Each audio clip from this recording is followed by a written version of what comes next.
지구의 지하세계와 그 안에 사는 사람들에 대한 최초의 대중적인 언급이 시작된 것은 2차 대전 직후에 인류의 과학기술이 급속히 발전하기 시작한 1946년입니다. 당시 지하문명에 대한 대중의 관심은 작가이자 저널리스트이며 과학자인 리처드 쉐이버가 미국의 초자연 현상 전문 잡지인 어메이징 스토리에 자신이 경험한 지하문명인과의 접촉에 대해 언급한 후부터 시작되었습니다. 쉐이버는 지하세계에서 몇 주 동안 살았다고 하며 여러 고대 문명의 전설 속에 묘사된 반인반수의 악마 형태를 가진 존재, 멸종된 공룡 그리고 각종 괴물과 이상한 생명체들을 목격했고 자율로봇과 비행체를 가진 첨단 문명이 번성하고 있는 것을 목격했다고 밝혔습니다. 그러나 쉐이버가 지구의 지하 문명에 대한 이야기를 대중에게 시작한 최초의 사람은 아닙니다.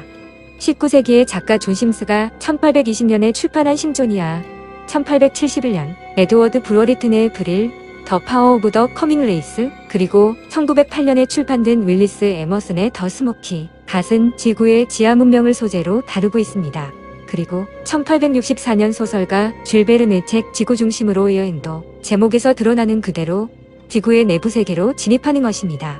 1914년에는 에드거 라이스 버로스가 한국에서 지저세계 펠루시다 또는 지구의 중심에서라고 번역된 책을 출판하면서 지하세계에 대한 상상력을 부추겼고 이 책에는 지하의 인류를 텔레파시로 조종하면서 지배하는 파충류가 등장합니다. 17세기 영국의 천문학자이자 헨리의 성 발견으로 유명한 에드먼드 헨리조차 지구의 내부가 비어있다는 주장을 했습니다. 1692년에 변칙적인 나침반의 움직임을 설명하는 방법으로 제안된 헨리의 이론은 지구 행성이 일련의 구체의 껍질로 이루어졌고 이런 껍질들이 서로 다른 방향으로 회전하면서 중심액을 둘러싸고 있다는 것입니다. 그는 또한 각 껍질 사이에 공간에 생명체가 살 수 있는 대기가 있다고 가정했습니다. 18세기와 19세기의 미국에서는 지구의 내부가 비어있다는 가정하에 그것을 증명하려고 깊은 구멍을 뚫어 탐험대를 지하세계로 보내려는 계획이 수립되기도 했습니다. 그러나 당시도 그랬지만 과학기술이 첨단으로 발달한 현재까지도 깊은 지하로 들어가는 것은 절대 쉬운 일이 아닙니다. 지금까지 인류가 뚫은 가장 깊은 구멍은 러시아 무르만스크 인근의 콜라반도에 있는 구멍으로 콜라우물이라고 불립니다. 이 구멍은 1970년부터 연구 목적으로 파기 시작했으며 5년 후에 7km 깊이에 도달했습니다. 시추 작업은 1989년에 중단되었는데 이유는 깊이 12km를 조금 넘어 들어가면서 드릴이 단단한 암석에 끼게 되었기 때문입니다. 콜라우물은 현재까지 지구상 인류가 도달한 가장 깊은 구멍입니다. 나치 독일이었던 제3제국의 과학자들도 지구의 지하세계에 지대한 관심이 있었습니다. 1942년에 괴린과 히밀러의 지원을 받은 나치 원정대는 지하문명을 찾기 위해 출발했습니다. 당시 이들은 지하문명 진입뿐만 아니라 자신들이 개발한 첨단 레이더 장치를 지하에 배치해서 세계 정복을 앞당기고 지구 행성 전체에 대한 지배력을 확립하고자 했습니다. 그러나 지구의 지하문명으로 진입하는 방법은 무식하고 미련하게 깊은 구멍을 뚫는 일만이 능사가 아닌 것 같습니다. 지구의 도처에는 호수, 강, 바다는 물론이고 육지의 특정 지역과 산속에도 지하세계로 진입하는 통로가 존재한다고 믿어집니다. 12세기 영국의 올빛 마을에서 발견된 지구의 지하세계 출신으로 추정되는 초록 피부를 가진 어린 남매의 이야기와 19세기 노르웨이 여부인 올랍 얀센 부자가 경험한 지구 내부 세계의 이야기도 있지만 다음과 같은 비교적 최근 이야기도 있습니다. 1963년 두 명의 미국 광부인 데이비드 펠린과 헨리소는 깊은 갱도 안의 거대한 문에서 나온 휴머노이드들과 지하로 이어지는 대리석 계단을 목격했습니다. 이 이야기는 1963년 8월 13일에 발생한 미국 펜실베니아주 셰튼 탄광 사고에 기반하고 있습니다. 이때 3명의 광부는 생존했고 100m 지하의 갱도에 갇혔습니다. 약 2주 후인 8월 27일 화요일에 구조대원들은 성공적으로 시추공을 뚫은 후 헨리와 데이비드를 구출해서 지상으로 데리고 왔지만 갱도의 다른 부에 갇힌 세 번째 광부 루보바는 안타깝게 숨졌습니다.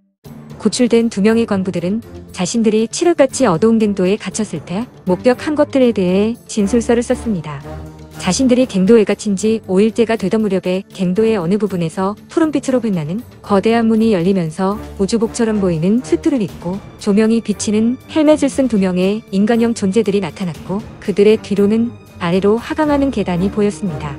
2명의 광부는 자기들을 도와달라고 외쳤지만 이 존재들은 광부들을 잠깐 본 후에 거대한 문 안으로 사라져버렸고 문도 곧 닫혔습니다. 헨리와 데이비드의 진술서는 1963년 8월 29일 필라델피아 인콰이어러에 게재되었고, 구출된 광부들이 목격한 것들은 대중을 매료시켰지만 학자들은 그들 2명이 동시에 같은 환각을 목격했다고 억지적인 결론을 냈습니다. 하지만 생존한 광부들은 자신들이 본 것은 환각이 아니라고 자신들의 무덤을 걸고 맹세했습니다. 우리 행성 내부는 높은 온도뿐만 아니라 산소도 거의 없으며 유독가스로 가득 차 있기 때문에 특별한 박테리아나 세균 정도가 아니면 지구의 내부에서 일반적인 생물이 생존할 수 없다는 것이 정서입니다. 그리고 대부분의 과학자들과 지질학자들은 지구 공동설에 동의하지는 않지만 지구 행성의 깊은 내부에 거대한 중공공간이 존재할 수 있다는 가능성을 부인하지는 않습니다. 최근 들어 새로운 가설이 촉발되었고, 그것은 바로 지구의 내부를 테라포밍할 수 있는 외계인들이 지구 내부 문명을 이룩했다는 것입니다. 다른 태양계에서 외계인들이 지구로 오는 것은 아무리 그들의 과학기술이 발전했다고 해도 개고생 그 자체이며 위험부담이 크고 따분한 우주여행을 참고 견뎌야 한다는 문제가 있습니다. 이들 외계인들은 차라리 지구의 지하에 그들의 기지와 연구시설을 만들어 지구상 인류의 발전과 의식 구조를 관찰하는 것이 편리하고 효율적이란 것을 항상 알고 있었습니다. 아울러 지구상에서 납치한 인류와 동물에 대한 생체 실험을 지구의 지하에서 언제든지 할 수 있다는 큰 이점이 있습니다. 다음의 내용은 1920년에 미국에서 출생한 존 레이스의 저서에서 요약된 내용입니다. 존은 제2차 세계대전 기간 동안 특수부대에서 복무하며 기밀 자료들 중에서도 최상위의 자료를 접했고 누구도 하지 못할 직접적인 경험을 했다고 알려졌습니다. 존은 고등학교를 졸업한 해인 1937년에 뜬금없이 티벳에 가서 9개월간 영적 훈련을 받았으며 군에 입대해서는 미국의 첩보기관으로 제2차 세계대전 기간 동안 설립되었던 미국 전략사무국에서 근무했습니다. 미국 전략사무국 OSS는 미국의 전시처 보기관으로 중앙정보부 CIA의 전신이었습니다.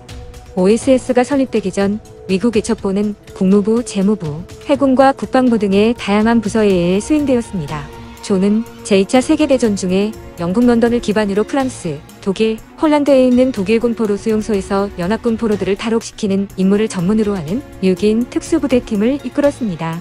그는 2차 대전 중에 62개의 임무를 수행하며 가장 공을 많이 세운 군인이었지만 생존 시에는 그와 그의 팀이 수행한 비밀 임무에 대해 절대적인 항구 명령을 받았고 존의 군복무 자체도 비밀에 붙여졌습니다. 존은 임무 수행 기간 동안 핵심적인 독일인들이 어떻게 다른 대륙으로 탈출하는지, 그리고 어떤 경우에는 신독일이 건설되었다고 알려진 지구의 내부로 어떻게 진입하는지를 알게 되었습니다. 어쨌든 존의 책에서 요약된 다음과 같은 내용은 원본에서 변경되지 않은 상태로 유지되며 앞서 언급한 대로 이것의 진위 여부에 대한 판단은 각자의 몫입니다. 우리 행성의 내부에는 또 다른 독일이 있습니다. 지구 내부에 존재하는 신독일은 지구상 독일에서 기원했으며 서로 간에 완전하지만 비밀스러운 관계를 유지하고 있습니다.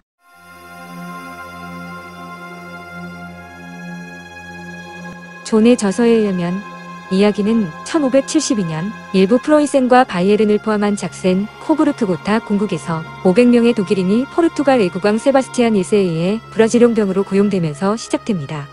이들은 포르투갈의 브라질 식민지에 요새를 건설하면서 스페인 군대와의 전투에 대비해서 아마존강에 수비대를 배치합니다. 어느 날 한 무리의 독일인 용병은 새로운 정착지를 향해 떠나는 포르투갈 민간인과 그들 가족들의 호송 임무를 맡았고 아마존강을 항해하는 동안 강가에서 적대적인 원주민들의 맹렬한 공격을 받았습니다. 독일인 용병들은 배를 강가에 정박시키고 반격과 방어를 하면서 포르투갈인들을 포위해서 정글 속으로 들어갔습니다. 이들은 어느 큰 동굴의 입구에 다다랐는데 아마존 원주민들은 동굴 근처까지 추격해오다가 갑자기 공포에 질린 괴성을 지르며 모두 사라졌습니다. 독일 용병들이 이끄는 식민지 개척자들은 결국 정글 속 원주민들로부터 안전하다고 입증된 동굴 내부와 그 주변에 정착했고 세월이 흐르는 동안 동굴 속을 탐험하면서 계속 이어지는 터널을 따라 더욱 깊이 들어갔습니다. 그리고 그 내부에 여러 공간에 6개의 마을을 건설했습니다. 이들은 무려 4,800여 미터의 동굴 시스템을 개척하면서 아마존 원주민 부족들만큼 억세고사 나온 정체불명의 동굴 생물들과 싸웠습니다. 1647년에 이들의 후손들은 결국 지구의 내부 또는 어마어마하게 거대한 공간에 도달했습니다. 당시 도달했던 곳은 브라질과 오스트랄라시아의 중간 지점 지하이며 이곳에서 이들은 아틀란티스 아투리아인과 현대 독일인의 3만 년 전 고대 조상인 보드랜더들을 만났습니다. 보드랜드인들은 영적으로나 기술적으로 매우 진보되어 있었으며 자신들의 후손이며 형제관계인 외부지구 출신 독일인들을 그들의 관할 아래에 두기로 결정했습니다. 그리고 독일 용병과 포르투갈 개척자들이 지구 내부의 터널을 따라 만든 마을들은 첨단 도시로 업그레이드되어 작센의 여서전국으로 알려지게 되었습니다. 1700년대 초반에 들어 서로의 생활상과 기술을 배우는데 초점을 맞춘 소극적인 비밀학생 교환 프로그램을 통해 지구 내부의 독일과 외부 독일 간의 의사소통이 시작되었지만 1853년이 되자 두 개의 독일 간의 더 깊은 유대관계를 위한 구체적인 조치가 취해졌습니다. 양측의 엔지니어들은 지하 터널 시스템을 개량하고 전기자동차를 배치해서 터널 여행 시간을 단축하는 작업에 참여했습니다. 지하 문명의 기술력이 제공되면서 우수한 독일인들이 선발되어 지구 내부에 빠르게 정착했고 1900년까지 지하 세계의 독일 인구는 약 1000만 명으로 증가했습니다. 제1차 세계대전 중에 미국인들은 다수의 독일인들이 지속적으로 남극에 가는 것을 알게 되었지만 궁극적으로 어디가 최종 종착지인지는 알아내지 못했습니다. 1930년까지 두 개의 독일 간의 실제적인 교역이 시작되었고 1936년에 아돌프 히틀러는 지구의 내부 세계에 대한 충분한 자료와 정보를 수집한 후에 자신의 순회부로 이루어진 외교팀을 파견했습니다.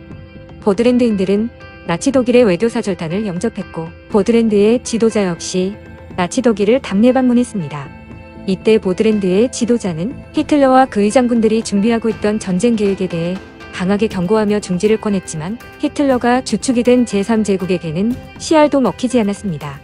1938년 히틀러의 명령을 받은 독일 공군 요원들이 남극점에 열린 입구를 통해 지구 내부에 착륙했고 지구 내부에 살고 있던 독일 동포들과 만나면서 기뻐했습니다.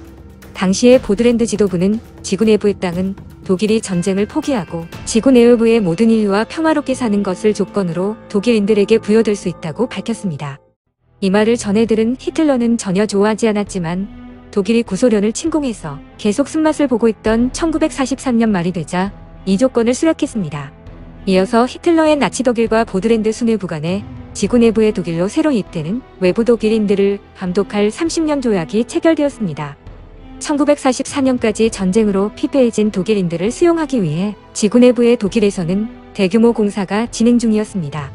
미국이 페이퍼 클립 작전을 시작하기 전부터 독일의 과학자와 각 분야의 전문가들은 남극 대륙에 단시간에 도착하는 원반 형태의 비행정에 탑승하여 지구 내부에 도착했으며 독일 민간인들은 브라질의 지하 동굴 시스템을 통해 지구 내부에 정착했습니다. 1944년 10월부터 자신의 대역 배후를 세운 히틀러는 독일 패망 시에 대역 배후를 시켜 자살로 위장했고 유보트 잠수함을 타고 아르헨티나로 탈출한 다음 보드랜드 지도자의 개인 비행정에 탑승해서 지구의 내부에 도착했습니다. 히틀러는 나치 독일의 상징적 지도자로서 개과천선에 대한 약속을 했고 자신의 죄를 뉘우치고 책임을 지겠다고 하면서 지하 세계에 받아들여졌지만 악명 높은 나치 핵심 인사들과 사악하고 회개하지 않는 모든 독일인들은 거부되었습니다. 제2차 세계대전이 끝날 때까지 약 250만 명의 독일인들이 지구 내부에 독일에 정착했으며 그 이후에도 유입이 계속되었습니다. 1946년에 미국인들은 뒤늦게 독일인들의 이러한 활동을 파악하고 버드 제독을 지휘관으로 하는 하이점프 작전 원정대를 남극에 보냈습니다. 버드 제독이 이끄는 미군은 지구 내부 세계에서 방어를 위해 출격한 비행정들을 공격했지만 무기체계의 기술력에서 압도되어 단번에 패배했습니다. 하이점프 작전의 공식 보고서에는 지구의 내부에서 출격한 비행정들과의 전투가 언급되어 있지 않습니다.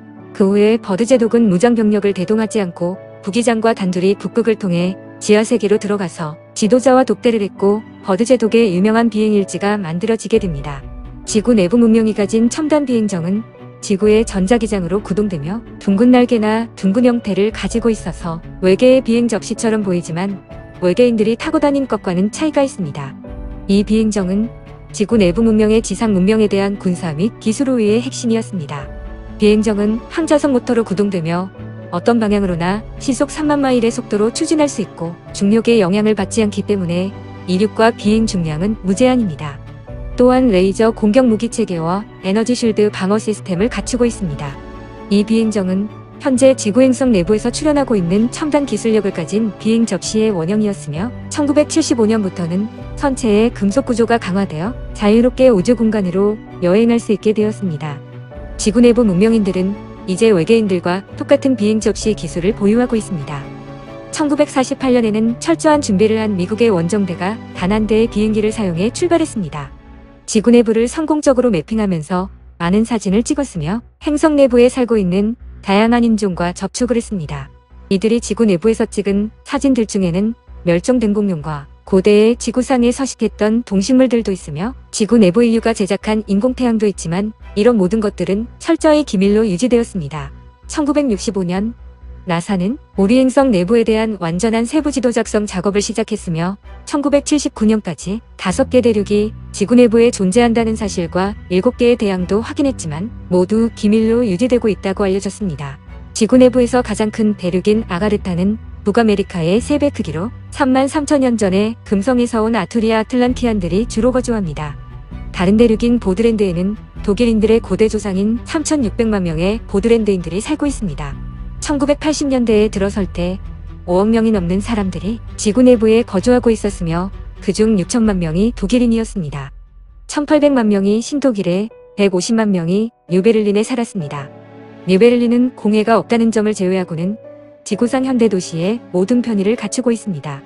개과천선한 히틀러는 1974년 11월 12일에 사망할 때까지 신독일의 총통으로 재직했고 그가 입양한 아들인 한스 박사가 봉사자 성격의 총통으로서 양보인 히틀러의 총통 자리를 계승했습니다.